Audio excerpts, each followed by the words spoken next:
با عرض سلام و احترام به تمام کاربران عزیز و گرامی به کانال خودتون کلود ماینر خوش آمد بچه‌ها. طبق ویدیو قبلی که ما ساخته بودیم تو پارت 5 گفتیم که اگر اون 4 تا صفری که هستش یه صفر کم شد ما ویدیو ضبط کنیم براتون که میبینید که الان 0.3 تا صفره در واقع بچه‌ها. خب میبینید باید این ماینرها رو شما فعال کنید. من امروز اومدن یه مختصری در مورد کلود ماینر توضیحاتی رو بهتون بدم. ببینید خیلی سوال میپرسن که آقا کدوم ماینر رو ما اجاره کنیم بهتره. به نظر من بهترین ماینری که میتونید اجاره کنید 128 و در واقع تایم 1 ساعت هست که میتونید از اون سودش به نحو احسن استفاده کنید و ارزش موجودی بالانس بیت کوین خودتون رو بالا ببرید بچه‌ها. الان هم که ما داریم واقع پارت 6 رو در واقع قسمت 6 رو داریم واقع میسازیم. میخوام بهتون بگم که واقعا کسایی که میخوان از این لاینسز استفاده کنن و لاینسز کلود ماینر استفاده کنن، ما انشالله تو ماهای آینده حتما در واقع سایت رو در واقع براتون قرار میدیم و خودتون میتونید خریداری کنید لاینسزش رو یا ما میتونیم براتون تهیه کنیم. و تا موجودی ما نتونیم از این بالانس خروجی بگیریم به هیچ عنوان نه سایت نه کانال و یا نه لینکش رو در واقع بهتون معرفی نخواهیم کرد. هر موقع اثبات برداشتش اوکی شد ما براتون در واقع اون ویدیو رو قرار میدیم و میتونید از لینکش استفاده کنید و لاینسزش رو خریداری کنید بچه‌ها. خب ببینید الان داریم کلود ماینر داره کار میکنه. ما تایم 1 ساعته در واقع گذاشتیم با 128 و 33 دقیقه مونده در واقع تایم این اجاره ماینر تمام بشه. ما همزمان داریم چند تا کلود ماینر رو در واقع انجام میدیم. همه‌شون در واقع 2 ماه الی 3 ماه طول میکشه تا مورد تست قرار بگیرن. ببینیم خروجی واقعا اگر دادن ما تو همین کلود ماینر کانال قرار خواهیم داد و شما میتونید از اون استفاده کنید. به محض اینکه ما خروجی گرفتیم لینکش رو براتون میذاریم. خواهشاً دیگه پیامی در خصوص قرار دادن لینک نگید. تا ما اثبات نکنیم برداشت رو هیچ موقع اینو ما قرار نمیدیم و دوست نداریم کسی از این طریق ضربه ببینه. بذارید ما این کار رو انجام بدیم، امتحانش کنیم. اگر خروجی گرفتیم چشم، حتما لینک ثبت نامش رو برای شما تمام کاربران عزیز و گرامی قرار خواهیم داد. تو هم کانال یوتیوب به خصوص همه رو قرار خواهیم داد.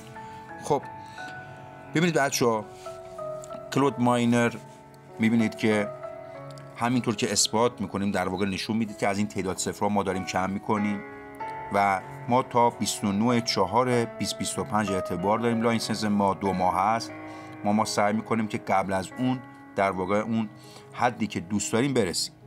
خب الان خیلی ها میپرسن که شما چطوری مثلا هر 1 ساعت انجام میدید؟ بهترین حالتی که اینه که شما بیایید در واقع زمان رو برای خودتون برنامه قرار بدید و اونا رو تو گزینه هشدار بذارید. میبینید که من الان مثلا 17:16 دقیقه در واقع گوشه ساعت سمت راست رو نگاه کنید بچه‌ها 16:44 دقیقه است.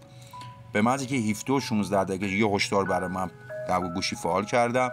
به محضی که این هشدار زده شد من وارد میشم و دوباره مجددا یه ماینر 1 ساعت 128 رو در واقع اجاره میکنم و بعدیش 18:16 و بعدی 19:16. همینطور تایمر رو میبینید من قرار دادم بچه‌ها.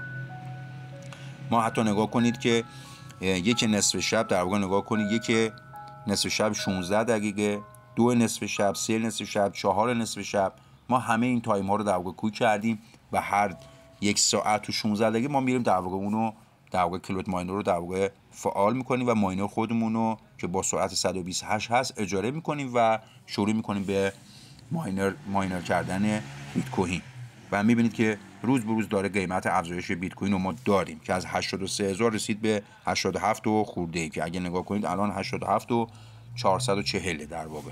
خب این نشون میده که ارز بیت کوین واقعا ارزیه که ماندگاره و روز به روز داره افزایش پیدا میکنه. حتی کارشناسان برنامه‌ریزی کردن که گفتن که احتمالاً تو آینده ممکنه این به 500,000 تا 700,000 تا هم برسه بچه‌ها.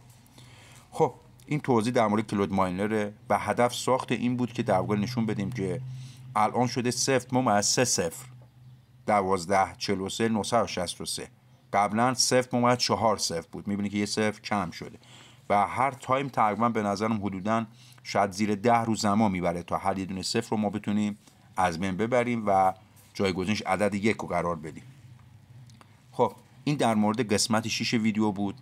انشالله سعی میکنیم تو قسمت‌های بعدی ویدیو جدید حتما این تعداد صفرها کمتر شده باشه و براتون ضبط ویدیو قرار بدیم.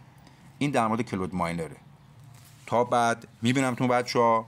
خدا حافظ.